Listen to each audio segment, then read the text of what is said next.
Welcome back to Beauty Marks Podcast, a space where we embrace marks acquired through our journey. My name is Liza Savion, and welcome to episode 72 of this podcast. Very excited that you're here. Thank you for sharing the podcast, reading the podcast, leaving reviews. And thank you guys so much for your support every single week. So since this month started, really, it started a little hectic, but I have been taking some time off social media, which has been helpful just to refocus and just center myself into what I want to really do for this year and take away a lot of distraction, because social media for me, how it's also something I do as my job, it can be like literally I can spend so many hours, and then it's like I literally feel like an addict sometimes, like how many times I pick up my phone. So I've been getting back intentional with like reading again, and just my prayer time, and just planning things out, and like just being in my thoughts, like peaceful time, even off Netflix. This past week, I really was like, instead of the time that I would spend like on Netflix or watching something, I was like, okay, this is like my reading time. Like this is where I like watch like an instructional, educational video of something. So I think that it has been helpful for me.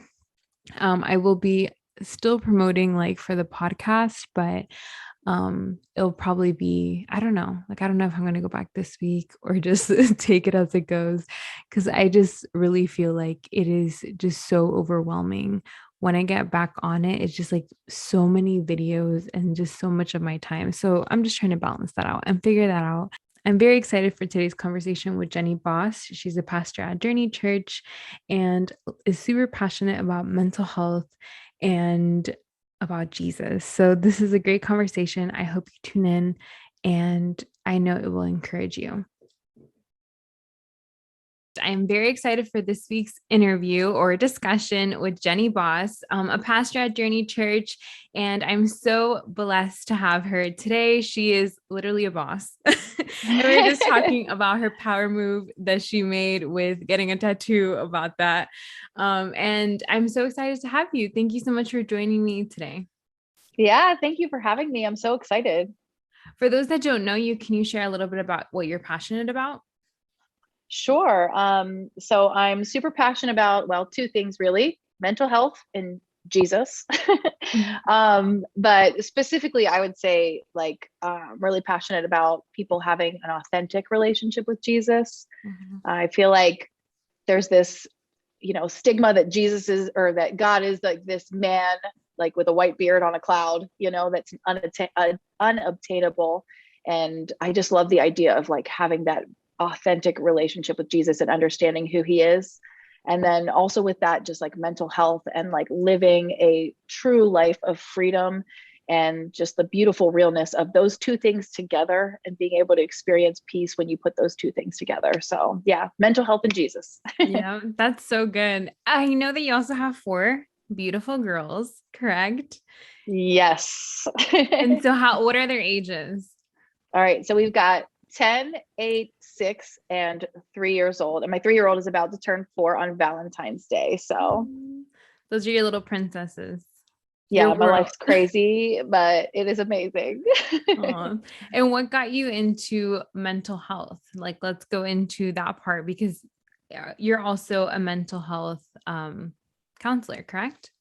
Yes, yes. So I'm a clinical pastoral counselor.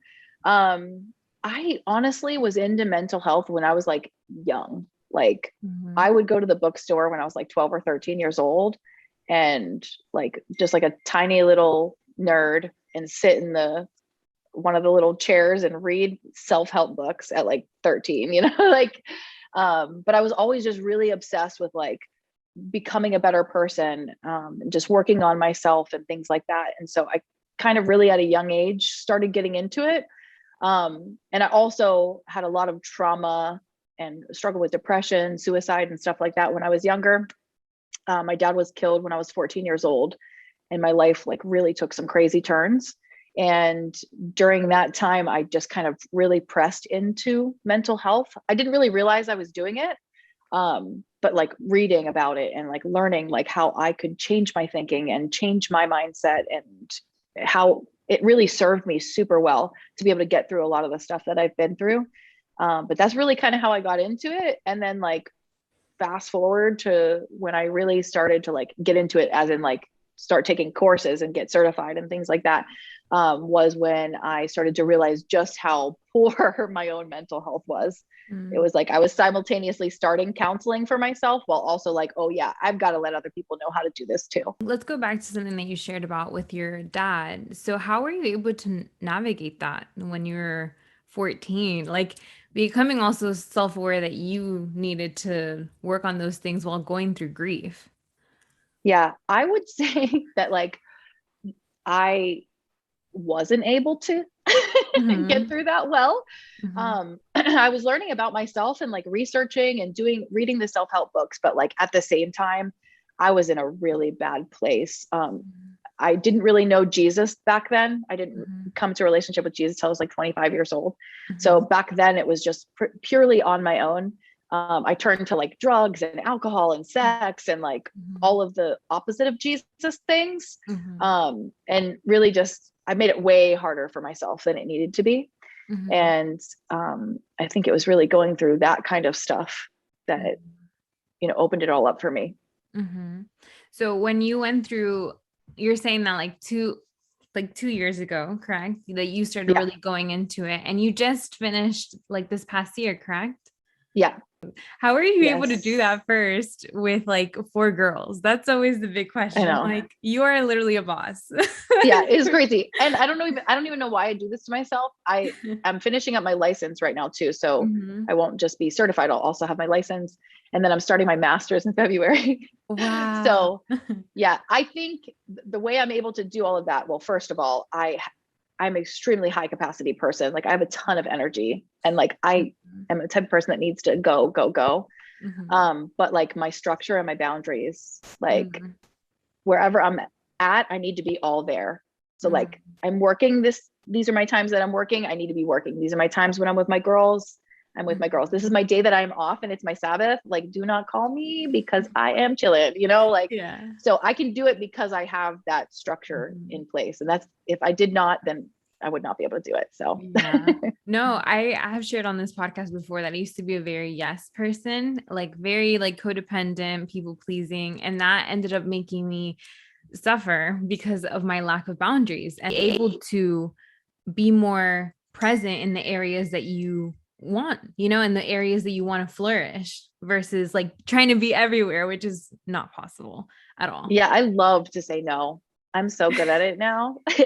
I love it. I'm Yeah. gonna say no now so I can say yes to the things I Yeah. really want later. Yes, always. So let's talk about then your journey in mental health of you getting there. What were things that were happening that kind of brought you awareness 2 years ago versus, maybe years earlier? Okay. Let me kind of go back and kind of walk a little bit through my story because it'll make sense. It won't make sense if I don't do that. Yeah. So, Mhm. um, I my father was killed. I kind of went through the process of like, drugs, alcohol, all that stuff. And then at 25, I started a relationship with Jesus. I walked into a church and just started attending, and this was like a hardcore Pentecostal church. I love Um, it. and yeah, oh yeah, like well, I think about it now and I look back and I'm like, how did I stay there? Like, I don't know how I was comfortable, because it was like, there would be like, in the middle of service, there'd be like somebody that would like run up and down the aisles, Yes. like just like in the Holy Spirit, and being like, Santo, like running. And I'm like, what is happening? But I stayed and I stuck through it. And it was amazing. Like it changed my life. Like it really did. But, um, anyways, so I'm in this hardcore Pentecostal church and I met a man like immediately and got married within like 7 months. So like started a relationship with Jesus, started a relationship with this man and got married 7 months later. And so a good way to describe it is like, I was like a pendulum. Like I'm all the way over here, like living super hardcore in the world. And then like just made this 1 second decision of like whoop, all the way over here. Mhm. Now I'm a hardcore Pentecostal and I'm kind of here now, like I got to experience both sides, and now I like have a happy balance and like can understand this world and not judge it Yeah. entirely, while also still like having a very I guess, healthy fear of God, and a healthy relationship with God. But back to after meeting my ex-husband, we got married immediately, had 4 kids. And because of the upbringing in that Pentecostal church, I stayed in an abusive marriage because I did not understand, it was just so many really high standards, unrealistic standards, and standards that I didn't even fully like grasp or understand. But it was like the teachings from there that kept me in that abusive marriage. And I really think it was like my own interpretation of those teachings, not necessarily like what the church was trying to teach me, but I just didn't know enough. And so I stayed in that marriage. I ended up having 4 kids, obviously my 4 daughters who are amazing. I was a stay-at-home mom. I had no job. I was like very isolated from the world, and I'm a major extrovert. And so it was a very unhealthy place for me mentally. My marriage was super hard. It was a lot. I was married for 8 years. And then towards the end of it, I guess what was happening was I was in a really healthy church at Journey Church. I was pursuing a relationship with Jesus in a more authentic way than I ever had before, like with so much more grace. And in that pursuit of like the light, so to speak, the light was shining on the darkness of what was happening in my life. Like I was starting to see like, oh, wait a second, this is not good. There's no way that this is right. There's no way that this is healthy. And so for the first time in my marriage, I actually started to share with my counselor. So I got a counselor.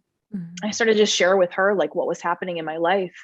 And I'm sharing with her what's happening in my life. And then I'm like, oh, I'm passionate about this. Like I've loved this since I was younger. I'm going to pursue becoming a counselor as well. So I'm doing these things at the same time.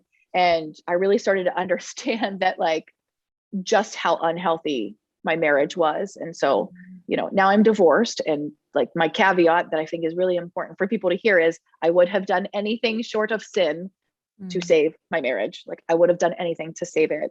But now where I sit here, I know it was God's being like his love for me that took me out of that relationship.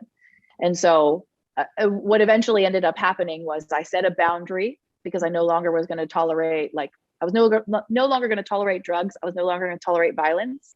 And that ended my marriage because I put that hard boundary. And I think another piece too is my ex-husband is not a bad man, but he really is struggling because of his mental health, And so that's the long story that has got me into this place to being super passionate about mental health and Jesus. Wow. Well, thank you for sharing that. That's a very vulnerable, honest truth. And that's your story. And I know for a lot of people that are listening, maybe someone in the same spot as you were, or in the same journey that you're in.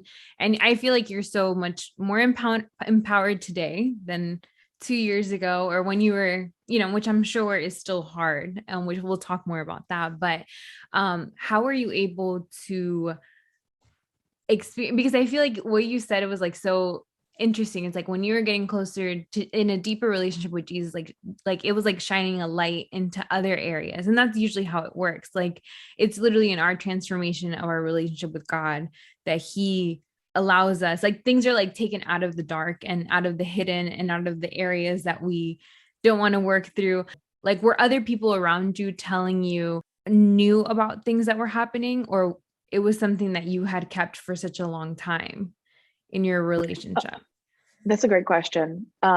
Most of the stuff that was happening in my marriage was all secret. Like I was not actually sharing. There was like a few snippets where I would like make a little cry for help, but because none of it was in the open, nobody really knew. And so like, even when I was talking to my counselor and I'm like, I think I'm going to set this boundary. Like, what do you think? And my counselor was like, yes. And I'm like, oh, wait, what? You think I should do that? And she's like, yes, that's very good. Do that boundary. I'm like, oh, okay. I'm going to get a second opinion, So I like called my pastors and I'm like, hey, here's what's happening. Here's what I'm going to do. What do you guys think? And they're like, yes. And I'm like, wait, what? And so then I like called my grandfather in Pittsburgh, and I talked to my mom and like all my really close people that I really respected their opinion and speaking into my life, and I know that care about me. when I brought it to them, they were like, yes, this is what you need to do. And it made me realize like, oh my God, when I opened up and shared what was actually happening in my home, they were like, that is absolutely what you need to do. And so my intention of doing that was not like, I wanted him to leave and I wanted a divorce. It was like, no, you need help. Like, go get your help. And this is like all I can do from my end until you're ready, to get your help. And then kind of bringing in some close friends to walk through the process, because I'm a pastor. Like, this was it, the last thing I wanted to was like broadcast what was actually happening. But I knew it, and as I speak about it even now, like it probably sounds kind of candid and like it wasn't that hard, but like, man, though, like there was like about a year of my life, like when I asked him to leave, and that next year of my life where I was a flippin' hot mess, like on my knees. There was a point in time where my daughter, about a year afterwards, was like, Mommy, you don't cry when you drive us to school anymore. And I'm like, oh snap. But it was also beautiful because I'm like, you're right, girl. I do not. Like look at me go.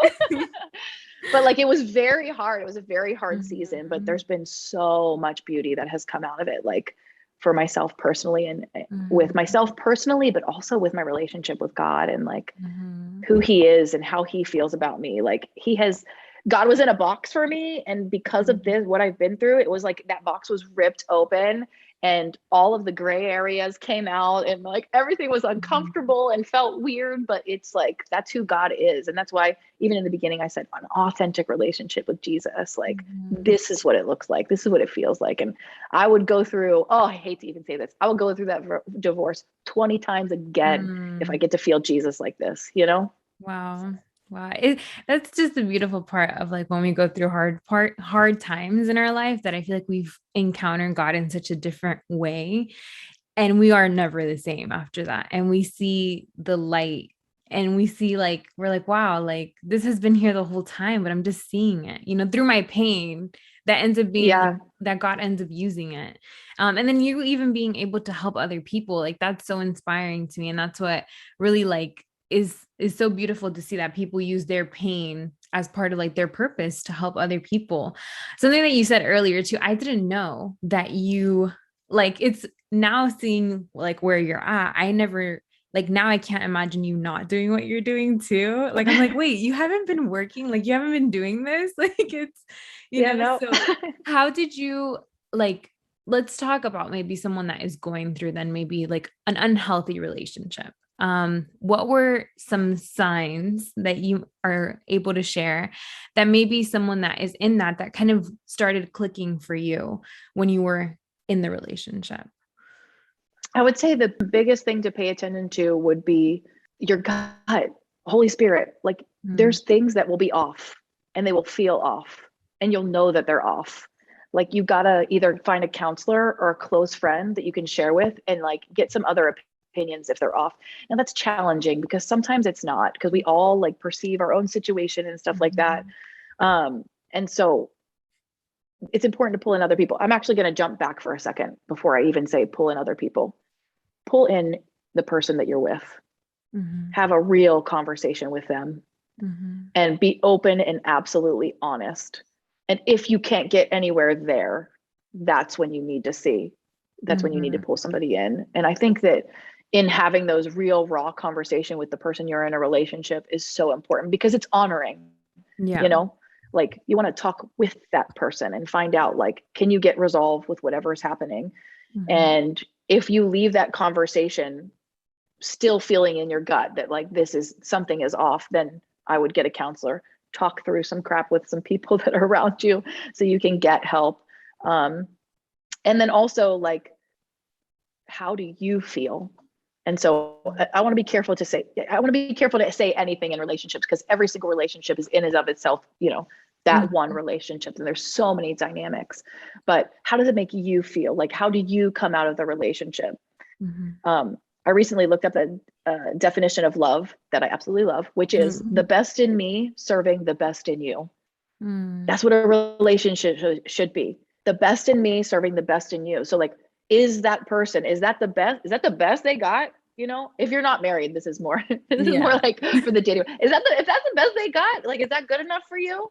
If not, like, go next, Mm-hmm. but in a marriage, that's what it needs to be. It needs the best in one person serving the best in other. And then the two together can be so, so beautiful. But Mm-hmm. if you're in a place where you're really, really struggling, and the other caveat, I have a lot of caveats today, but the other caveat is like, if there is abuse, if you are unsafe, get help immediately. If there's physical harm, if you feel unsafe, if you need help, get help immediately. And if you're not sure where to get help, call me, email me. I will help you. I know organizations that will help walk women through this. Mending the Scarred is an amazing organization that help women that are in abusive relationships, but you've got to get help. And there is help, and there is people that can be there for you. And you can get out of it. You can do this, because I mean, I'm literally living proof of it. Like, you can do this. And I have 4 kids. I did not have a job. I did not have a car. I was a stay-at-home mom.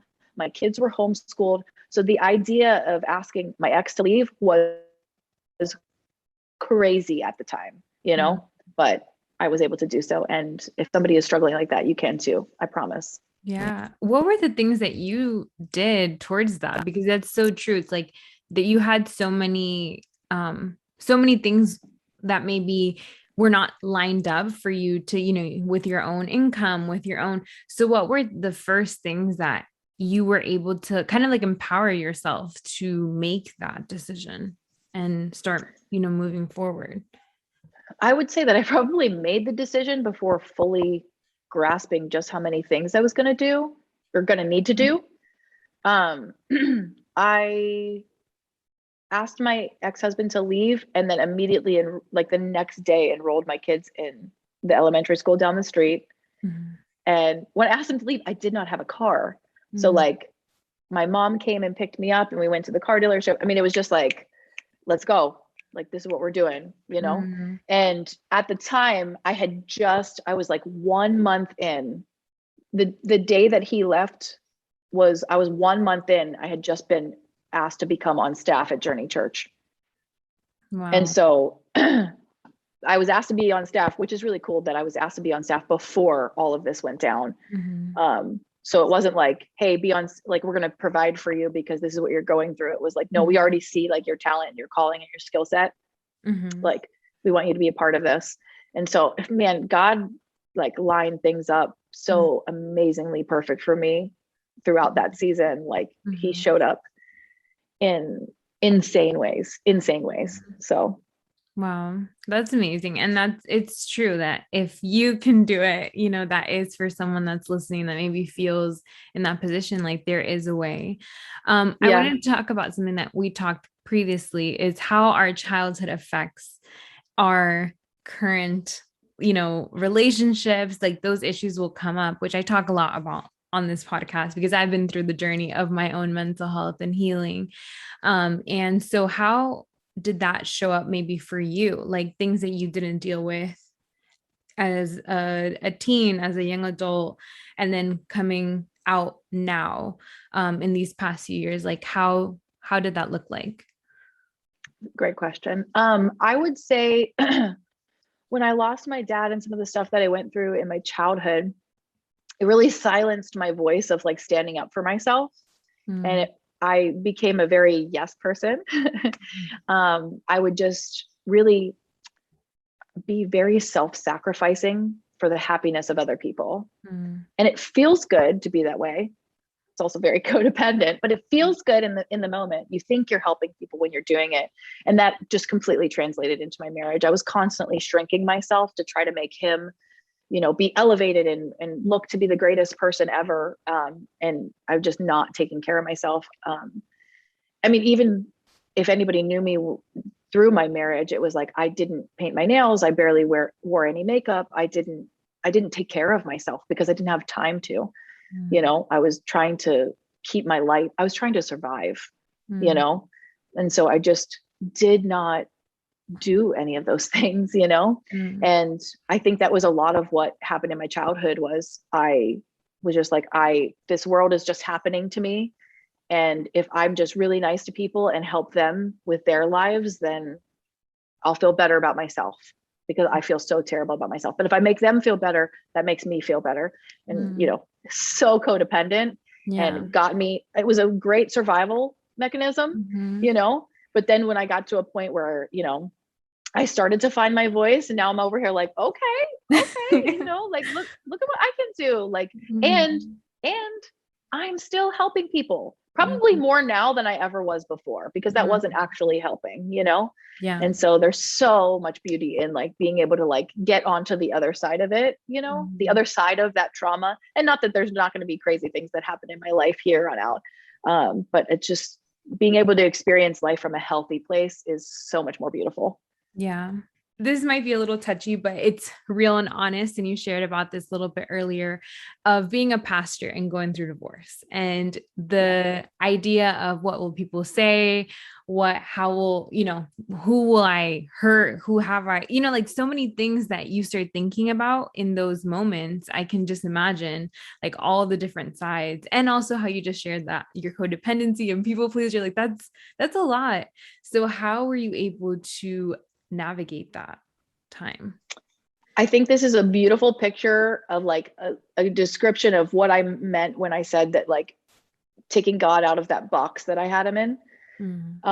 Because I had this image in my head of like this perfect Christian marriage. We would be pastors and we would get to tell the story of how we were married for 20, 30, 40 years. And it would be so beautiful. And then my ex filed for divorce. And I'm like, no, God, no. None of the things that I thought were my things are going to be my things anymore. Like I will never get to be like, I've been married for 30 years, because it's not really possible. Is it possible? How old am I? Yes, it is possible. Yes. Maybe 30, but maybe not longer than, not 40 or 50. But I just understand, just really pulling myself out of it, understanding that like, this is the story that I've been called to walk. And from the get, I'm not walking out what I want to in my head. I want to be this perfect Proverbs 31 woman who's like just super poised and like has it together, but I'm not. Like, I used to do a ton of drugs. Like, that's not my story. My story is like, it's dirty, it's nasty, it's painful, it's trauma filled, and I hate that. And I don't want that to be it, because it's been painful. But at the same time, like, God has to often remind me, like, sis, you're not perfect. And I don't want you to be. Like, you're going to reach the people that I want you to reach because of how crappy some of the stuff that you've been through is. And so being able to walk through that and understand that, like, okay, this does not make sense. This does not look like what I feel like it should look like from whatever societal norms I've put in my own head that I want. And that's okay, because this is how God wants me to walk it out. So I'm just going to do it. And that's easier said than done a lot of times, because I do want, I do want to have picture perfect things, like, I'm a single mom of 4 right now, who is also a pastor, who is dating. Like, what the heck? You know what I mean? Like, this is not what I wanted or what I expected. Yeah. So, but yet here I am. And there's beauty in it, but how's that journey been? How's the dating game been out there? I was gonna say it's trash, but it's not trash. There's some great parts to it. It's fun. There's sometimes where I feel like I'm like 14 years old, because it's like, I'm like talking to, like, what is happening? But it's been interesting. I would say one thing that's kind of cool about it is I've never dated from a healthy place. So I'm like, oh, look at me go with my boundaries, or like with my standards. And so that's fun. And then just also like, I'm not going to settle.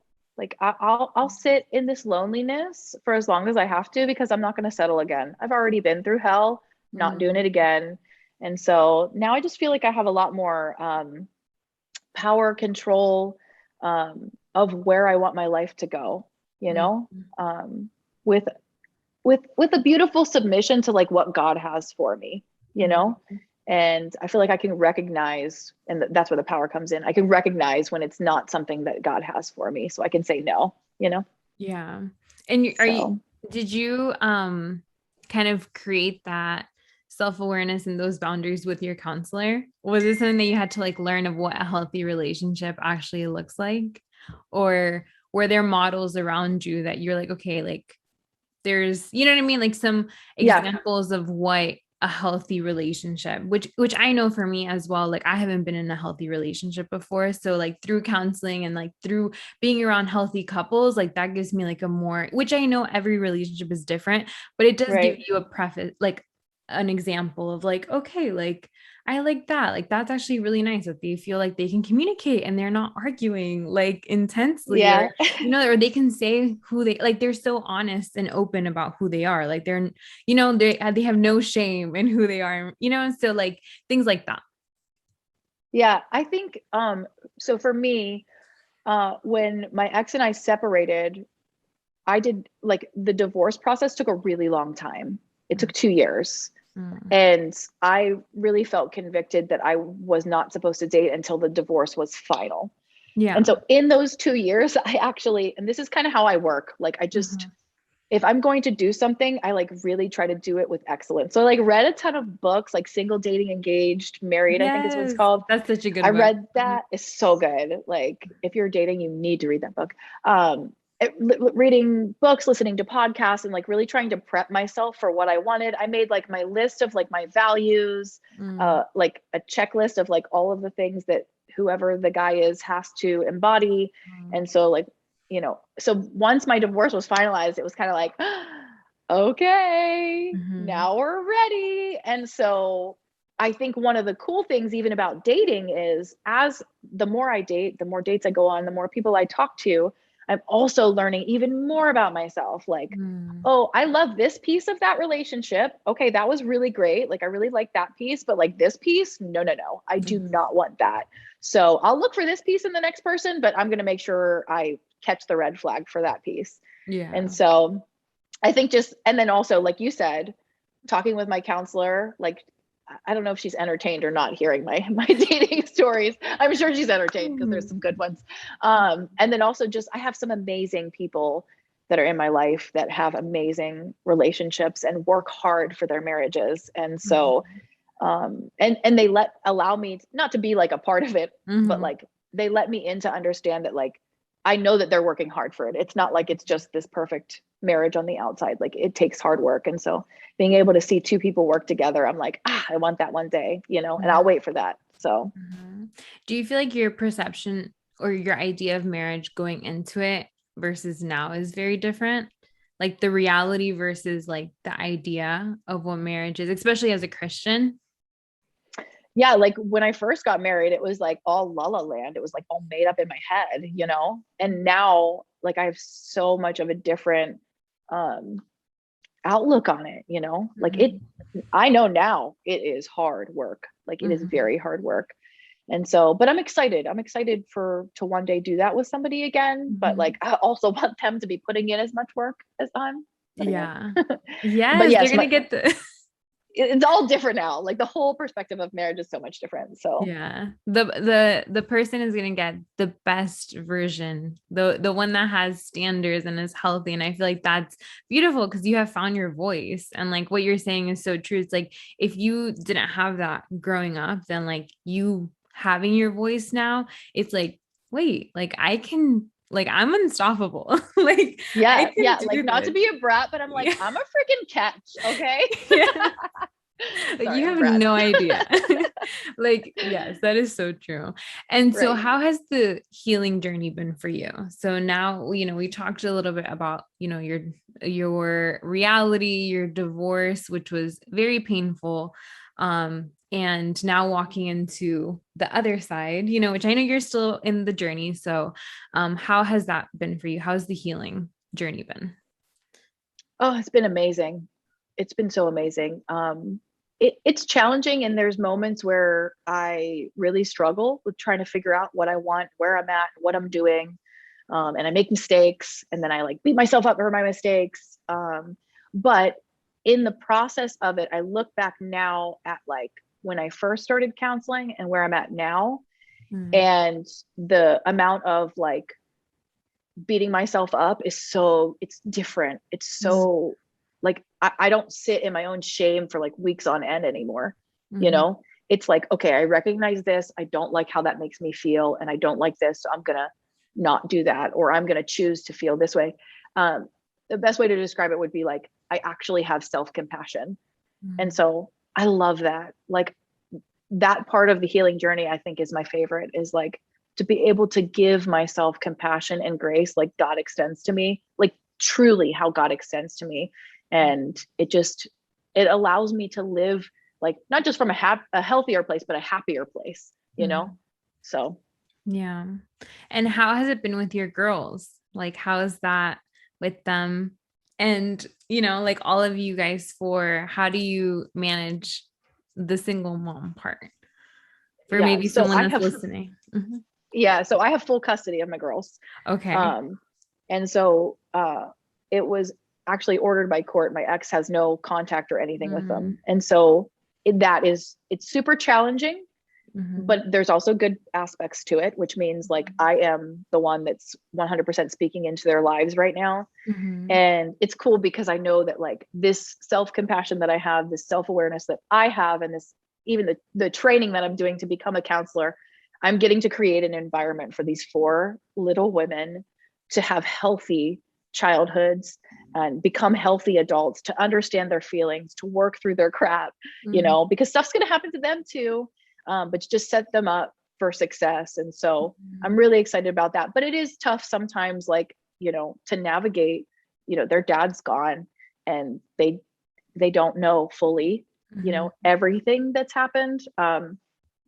This would be a great practice for anybody that's getting in the middle of a separation, especially if it's abusive or something like that. Or I wrote a letter to them right in the midst of when I was at the lowest of my low, explaining to them why I asked daddy to leave and what was actually happening. I'm not giving it to them anytime soon, but when they're adults, I'm going to give it to them. And it's my raw, like it's me at the worst of my worst. And they're going to hear how I did whatever I could. And I was doing the best that I could to try to protect them.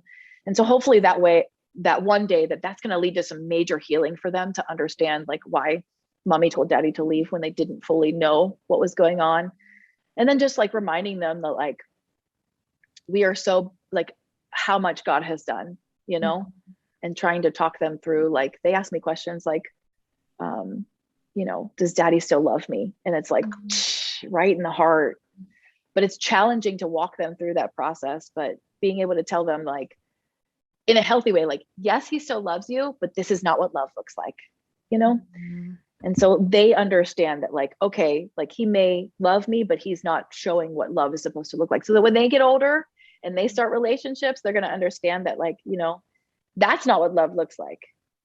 They may say that they love me, but that's not what it's supposed to look like, so that they understand how to walk it out. So it's challenging, but it's also like, I'm so excited to be able to raise 4 girls in an environment like this so that they can be, strong, self-compassionate, self-aware, healthy women one day. Yes. Amen. I know you're doing an amazing job, and everybody literally admires you for that, with you and your girls and it's like a team. It's like a squad pull up. Yes. Little boss squad. Yeah. But also I lose it sometimes though. I'm not perfect. I freak out and like throw stuff and scream, so not perfect, but that's the healing process. I feel like it's like a roller coaster. It's like you go through it. It's not linear, but it's at the end, which I feel like is not really an end. It's just like a continuation of right. And if I could say anything else too, like another piece of that with my girls is like, I want them to see me lose my crap.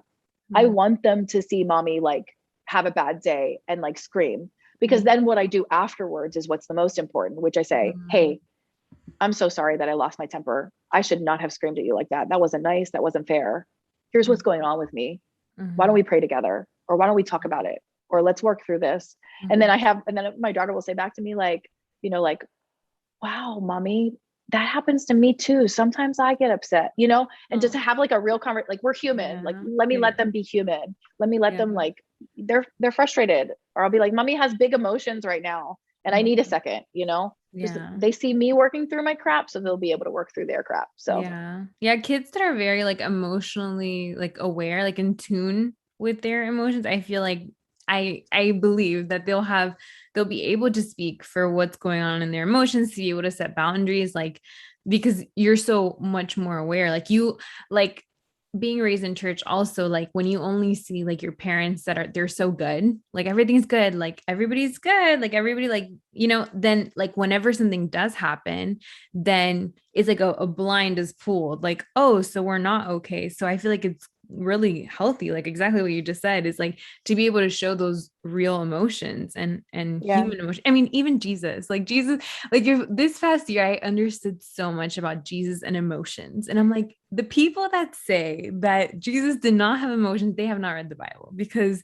Oh he my gosh, speaks right? so deeply into the intense emotions that he gave us, first of all, and he helps us navigate through, and he like makes it more human for us to everything that we feel, he felt, and other people in the Bible that have felt and have walked through, pain and loss and healing. So now to wrap things up, because I know like I can literally feel like I can talk to you for a long time, but what are some maybe encouragement or tips for someone that is going through, what you have experienced? Maybe something that you would have told yourself going, in the beginning part, that you want to leave with our listeners. I would just say, as terrible as whatever it is that you're going through, as messy, as hard, no matter how many tears, like whatever it is, like there is still parts of it that are beautiful, and you just have to look for it. And that's not like my quote, that's like Emerson or like Maya Angelou or something. There's beauty in everything. Mm-hmm. But for real though, like that's what I would say, is that like, and I know that if you're in the middle of going through something hard, it's like, that's annoying to hear. Like you do not even want to hear that. But sometimes looking for those things means changing the way we see the world and the way we see God, the way we see ourselves. And so that would be the first part. The second part would be like, you can actually reframe your brain. Like you literally can reframe, like it's physiologically possible. Like not to get into all like the technical stuff, but like neuroplasticity of our brain and like what our brains can do and the thought process, like adults can actually reorganize the way that their brain works, like the connections in their brain. And so to put those two pieces together, like with some work, you can become a person who sees the beautiful things in the absolute darkest season of your life. And you can allow those dark seasons and those tough times to serve you and to serve others. And in the long run, like be able to help other people through. And it's hard and it's a process and it's messy and it makes you feel uncomfortable, and you're going to be going against the grain of what you've done all of your life. And so it feels uncomfortable, but like being able to get to the other side is so beautiful. So beautiful. I feel like I've said that word a lot, so I think that's a good way to end it. But there is absolutely beautiful in even the darkest of spots. So yeah, so good. Thank you so much for sharing. I know part of your story, because I know your story is eventually we'll read a book about it, but I know that for now. Thank you so much for what you shared with our listeners today. How can people connect with you? Are you taking clients? Like, would love to share those resources with our listeners. Yes, I am absolutely taking clients. You can connect with me on Instagram at jennyboss.co, or you can go to my website, jennyboss.co, or email me, jenny@jennyboss.co. Thank you so much for tuning into today's episode. If it helped you, inspired you, encouraged you, make sure to share on social media, tag me, let me know that you're listening. And if you haven't joined the Facebook community group, make sure to do so. In the show notes, you can find Jenny's information, the Facebook group, social media, and all of that. And I'm very excited for the next few weeks, which will be kicking off the relationship series. And if you have any suggestions, you can always send me an email at beautymarkspodcast@gmail.com or on my DMs as well, and let me know what topics you would like to hear about. I know that there's so many. You can talk from like narcissistic relationships, toxic relationships, healthy relationships, co-parenting, We can go into trauma bonds. We can go into long-term relationships, long-distance relationships, dating in 2022. There's so many different ones. And I know that I have different listeners that are either single, dating, married, divorced, in all the categories. So would love your suggestion if you have any particular topic suggestions. And thank you guys so much. I hope you guys have a great week, and I will see you guys next week.